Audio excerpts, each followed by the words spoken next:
Prime Minister Theresa May who will reportedly retreat from making the Brexit deal. Reuters. The government has employed a niche measure to avoid amendments to the budget. Theresa May accused of rigging Parliament by Labour. Opposition MPs will not be able to amend the finance bill after the government used a tactic to fast-track the budget into law. London. Prime Minister Theresa May has been accused of a fresh power grab after the government moved to block MPs from adding amendments to the budget. Labour said the Prime Minister was rigging Parliament by attempting to avoid the finance bill being changed and amended by MPs by using a niche parliamentary device. The Shadow Chief Secretary to the Treasury, Peter Dowd, said the government was hiding from scrutiny by employing the measure. The government's actions will almost completely prevent opposition MPs from defeating them over new clauses, and will restrict MPs' ability to add alternative tax measures to the budget bill, HuffPost reported. The latest move by May to restrict the power of opposition parties in Parliament comes after the government has decided to ignore Opposition Day motions and force through majorities on parliamentary bill committees. Budgets are followed by ministers bringing forward resolutions to the House of Commons, which are then voted on by MPs.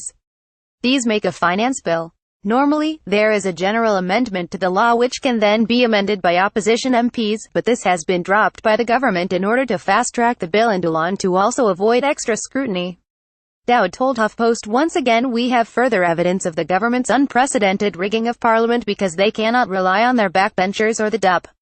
This comes in the wake of the Tories' stitch-up of standing committees and its undemocratic and arrogant decision to ignore opposition motions. This is a government desperately clinging to power and hiding from scrutiny.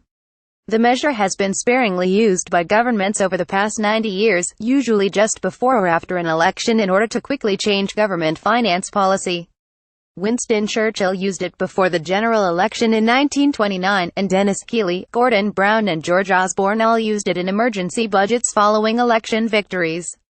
Plans by opposition parties to attempt to add amendments that would aim to end poverty and agreeing to place free sanitary products in schools will now not happen due to the blocking of amendments. The Leader of the House, Andrea Leadsom, will be questioned by MPs at Business Questions on Thursday over the use of the tactic. A Treasury spokesperson said this is a practical modernization of the resolutions. It will make no difference to what we expect will be a broad and wide-ranging debate on the budget and state of the economy over the next few days.